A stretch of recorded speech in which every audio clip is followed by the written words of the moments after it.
ಎಲ್ಲರಿಗೂ ನಮಸ್ಕಾರ. Welcome back to my channel. ಇವತ್ತು ಬೆಂಡೆಕಾಯಿ ಪಲ್ಯ ಸಿಂಪಲಾಗಿ ಯಾವ ರೀತಿ ಮಾಡ್ಕೊಳ್ಳೋದಂತ ತೋರಿಸ್ತಾ ಇದ್ದೀನಿ.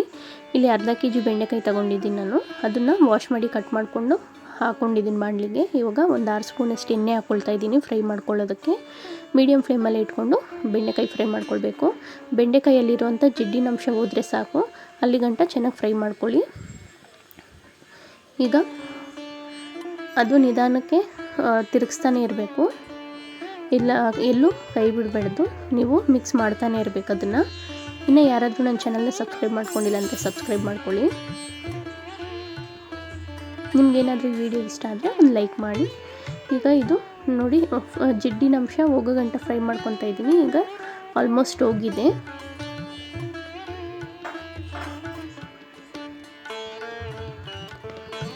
ಮೇಯ್ನು ಇಲ್ಲಿ ಫ್ರೈ ಮಾಡೋದೇ ನಮಗೆ ಟೈಮ್ ಹಿಡಿಯೋದು. ಈಗ ಇದಾಗಿದೆ, ಡೈರೆಕ್ಟಾಗಿ ಹಾಕ್ಕೊಳ್ತಾ ಇದ್ದೀನಿ. ಈಗ ಕರಿಬೇವಿನ ಸೊಪ್ಪು ಒಂದು ಕಡ್ಡಿ ಅಷ್ಟು ಹಾಕ್ಕೊಂಡಿದ್ದೀನಿ, ಬೆಳ್ಳುಳ್ಳಿ ಹಾಕ್ಕೊಂಡಿದ್ದೀನಿ, ಒಂದು 4 ಈರುಳ್ಳಿ ಹಾಕ್ಕೊಂಡಿದ್ದೀನಿ ಮೀಡಿಯಮ್ ಸೈಜ್ದು. ಈಗ ಒಂದು ಮೀಡಿಯಮ್ ಸೈಜ್ ಟೊಮೆಟೊ ಹಾಕ್ಕೊಂಡಿದ್ದೀನಿ. ಟೊಮೆಟೊ ಚಿಕ್ಕದಿದ್ದರೆ 2 ಹಾಕ್ಕೊಳ್ಳಿ. ಈಗ ಕಾಶ್ಮೀರಿ ಚಿಲ್ಲಿ ಪೌಡರ್ ಒಂದು ಸ್ಪೂನಷ್ಟು ಹಾಕ್ಕೊಂಡಿದ್ದೀನಿ. ಅಚ್ಕಾರದ ಪುಡಿ ಒಂದು ಅರ್ಧ ಸ್ಪೂನ್ ಹಾಕ್ಕೊಂಡಿದ್ದೀನಿ. ಒಂದು ಸ್ವಲ್ಪ ಅರಿಶಿನ ಹಾಕ್ಕೊತಾ ಇದ್ದೀನಿ. ರುಚಿಗೆ ತಕ್ಕದಷ್ಟು ಉಪ್ಪು. ಈಗ ಇದೆಲ್ಲ ಮಿಕ್ಸ್ ಮಾಡ್ಕೊಳ್ಬೇಕು. ಒಂದು ಸ್ವಲ್ಪ ಎಣ್ಣೆ ಹಾಕ್ಕೊಂಡಿದ್ದೀನಿ. ಈಗ ಅದ್ರ ಮೇಲೇ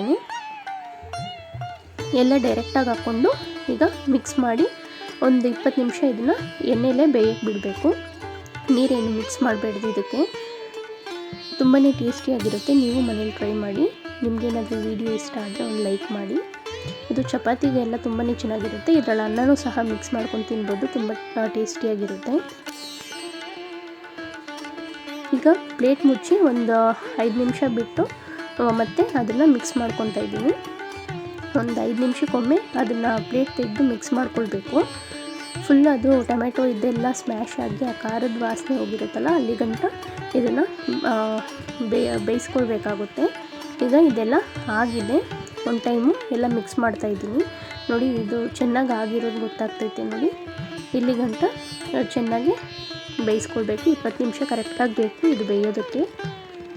ಈಗ ಇದಾಗಿದೆ. ನಿಮಗೇನಾದರೂ ಇಷ್ಟ ಆದರೆ ನೀವು ಸಹ ಮನೇಲಿ ಟ್ರೈ ಮಾಡಿ. ಚಪಾತಿಗಂತೂ ತುಂಬಾ ಚೆನ್ನಾಗಿರುತ್ತೆ. Thank you for watching.